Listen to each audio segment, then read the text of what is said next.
know, guys, some nights you're going to have it going, and some nights it's going to be an utter disaster. And tonight was the latter, man. Knicks going to Orlando, looking for number 4 in a row against an undermanned Magic team. No Cole Anthony, no Aaron Gordon.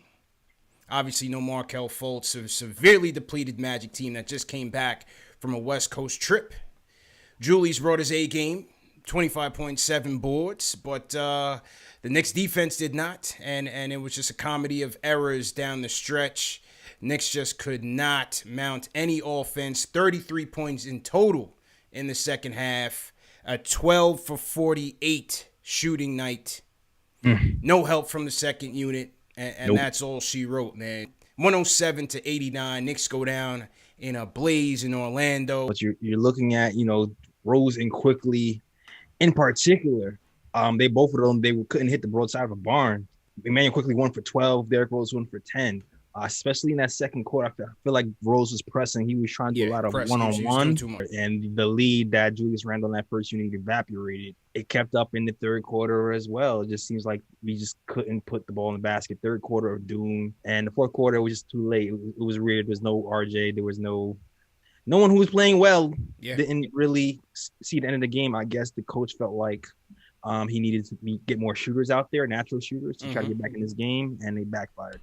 If you really look at, the logistics of the game, the Magic are not a good shooting team, especially being depleted like they were in this game. We were allowing them to get too many open shots. We were allowing them to kind of stay in the game, get cooking, even with the few guys that they did have on the floor. And then in the second half, we really just gave them as much space as possible to get comfortable. We weren't contesting shots. They had wide open threes. Their threes were falling. Ours were not. We had a lot of defensive issues. It was Swiss cheese out there. And again, as I always say, if your offense isn't clicking, your defense is your best offense. The defense was non-existent today. And I mean, the depth on the team tonight was just terrible. I mean, by the fourth, the bench was like 3 and 19. They were absolutely useless today. It was just a lot of mistakes. Shooting was down 41% at one point. It was just too many mistakes, too many errors in a game that we should have clearly had. We were the more complete team. I think we were the better team going into this game. We're coming off of a run. And again, the Magic were depleted. They were empty. So these are the games you're supposed to win, and the Knicks just did not get the job done today. Magic are dead last in the league in effective field goal percentage. They go 16 of 34 from downtown, 47% from downtown. 47% from downtown. Knicks, conversely, remember the other night when Julius was cooking, Knicks also dropped 17 of 34 from downtown. Conversely, tonight, 7 of 27, only 25% from three-point line. It's a make-or-miss league, man. I think we missed Mitch tonight. I think we definitely missed Mitch tonight. Vucevic is a tough matchup, even for him. But for Noel and for Taj, I didn't think they did a good job protecting the paint. They didn't do a good job protecting the rim. And the Magic got 10 offensive rebounds. And those second chance opportunities, the ball just bouncing their way, certainly hurt us. That definitely hurt us out there. So just one of those nights, man. Just a lot of issues for the Knicks tonight. Like I said, it was so many different things that went wrong, but the thing that you're supposed to always be able to play and always be able to execute is your defense. And because we didn't play any defense and our offense was just very stagnant, especially in that third and fourth quarter, we kind of let this game get away from us. And that was the difference in the first half and the second half. 16 turnovers for the Knicks led to 29 Magic points. 29 Magic points, man. You just got to take care of the ball. Payton had it going. He was aggressive. Yeah. He was attacking, and he was getting into the teeth of that defense. He and RJ had a great third quarter. They had a good third quarter where, you figured they were building some momentum going into the fourth, and you saw neither one of them, at least RJ, you didn't see until 3 minutes left into the fourth. Payton, I don't recall if he ended up finishing that game at all, but the interesting thing again about these rotations is that this was a similar issue with Tibbs during the first Miami Heat game where RJ didn't play the fourth quarter at all. And they asked him same question that day as they did tonight, and they said, what happened to RJ? And Tibbs' answer was, we're searching. And I just think when they're down that much, what he's really saying is we need shooting out there. That's what he's saying. But he doesn't want to say that during the press conference. It's the second time now he's like, we're just searching. But when you see the lineups that he has out there, he leaves Burks out there despite his terrible play. IQ's out there, Bullock gets out there. He's looking for shooting at that moment in time. When Julius has 5 turnovers or 3 turnovers, 4 turnovers, and they're doubling up, he wants to make sure he has the space to actually make a move. And so that's what he's making these decisions. Like even the game before this, Elfrid Payton was having a good game. He didn't see the court rest of the game the last game. In this type of game, a physical type of game, what I noticed from those lineups that were out there was they weren't getting to the line. They were not attacking. IQ was, yes. But the rest of those guys like D-Rose, Burks, those guys were not getting into the line. The Magic do not have any type of ferocious interior defense where you couldn't, not get to the line and stop the clock. And that's why I wanted RJ out there. I do feel like Derrick Rose was attacking. He just wasn't getting the fouls. Right. And he was getting blocked. I feel like Derrick Rose had like two blocks. I saw Obama had a few blocks. Yeah. IQ, I felt like IQ was getting fouled, but he wasn't getting the calls. I feel like we were being aggressive, but we just weren't being really rewarded. A lot of hero ball in that fourth quarter, third quarter as well. Ball just wasn't moving. And just one of those nights, man. On the plus side, Julius was in his bag once again, man. 25 points, 7 boards for Julius. Julius brought his game from the Atlanta game to Orlando, ready to win. Efficient night, 11 from 19, 3 of 7 from downtown. But he had no help tonight. Nobody was there to help Julius tonight, man. So, good effort still. Good effort by Julius, man. I thought that our effort was there. I thought Taj and Noel held up pretty well against Vukovic. I thought we closed out. They hit some tough threes and felt guys tried to, like you said, play hero ball, go one-on-one.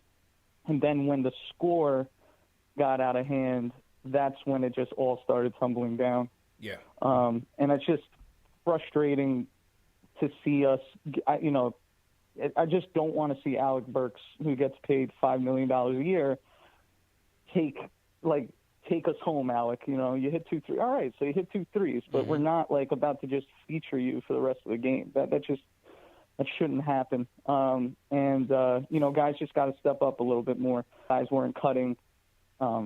Obviously, you said we miss Mitchell. He's not the best at finishing down low, but he offers that finish that Taj and Noel just don't have. Kind of depressed. I really wanted to get to that 500 mark. Yeah. I mean, I just don't know what's going on with RJ. And with Tibbs, this is the 5th game now in the last 6 where he's got a quick hook or he's out for the whole second half. What was he out from midway through the third? So the game was over, 3 minutes left in the fourth.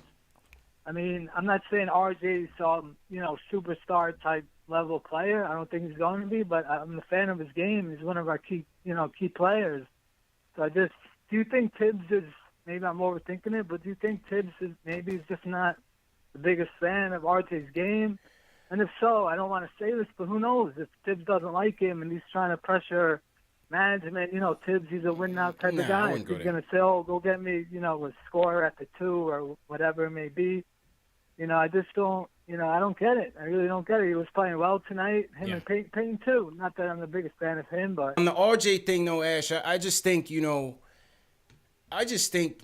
there's a lot of moving parts right now. There's a lot of new faces. Everybody's new. Tibbs is new. I think crunch time, he's still trying to figure it out. He's trying to figure out the proper rotations, the proper combinations that's gonna get him a W. I just think that's what it is. And also, I mean, RJ does his best when someone like IQ is on the floor and is able to kind of open up that offense a little bit for him and kind of give him the wiggle room that he needs, RJ rather, out there to get the shots up that he wants to, take. So I think it's a combination of a few things. I think if you're able to surround RJ in the future, hopefully with, more shooters, I think he'll flourish. I think right now the offense gets a little stagnant, gets a little tight for him, and it kind of prevents him from going off the way that he wants to. And the times that he does is because the offense looks different. I think spacing is a big part of what makes RJ kind of flourish. So I just think, Tibbs just has to figure that out in crunch time. Where is he going to go? How does he balance the lineup with RJ around? How many shooters? Can he go small in some spurts with Julius at the 5 just to give us some more offense? He just has to figure out those right combinations, man. Just has to figure out those right combinations. But I just wanted to get into Julius Randle real quick because I think something really important happened today. I noticed that there was an article in Bleacher Report and it said that Julius Randle wanted to stay with the Knicks. And I think that's kind of going under the radar because this organization really took a hit when we lost Porzingis. I think our perception around the league was kind of muddled by that because it kind of showed that we weren't able to keep a star. And to see somebody of Julius Randle's level, that he's playing like an all-star this year, and to see somebody at that caliber saying, I want to stay with this team, I want to be a part of that team, I think that going under the radar is like a really big moment for us. I definitely agree that Randle is going to be one of the pieces that hopefully in the offseason or even by the trade deadline has people talking about and telling their agents, hey, what about the Knicks? Or, could I end up in New York? Like, is that a possibility? And I think that's something that we've been longing for a long time, is to have, our name in those conversations with the superstars when they create that list of places that they want to go play in. New York is back on that list, and I think we're heading in that direction. And obviously with his coach here and Kenny Payne and the culture that Tibbs is building, he wants to be here. The thing with the thing with Julius is, character has never been an issue with him, and work ethic has never been an issue with him at all. So he would certainly be someone that, obviously a person of that prototype you would want to keep. KP was a different story. KP had a reputation for being a diva. The issue with his brother still looms large. And a lot of things happen behind the scenes with him and the Knicks that some may not ever get out. And I think that's just how it ended. It just ended rough for the Knicks. But right now, still 14-16. They're starting to turn heads, starting to change minds. You saw Spike back on front runner take is what I'm calling them now. Not first take, front runner take. They had Spike back on. Yes, we'll see how it goes out, man. We'll see how it plays out.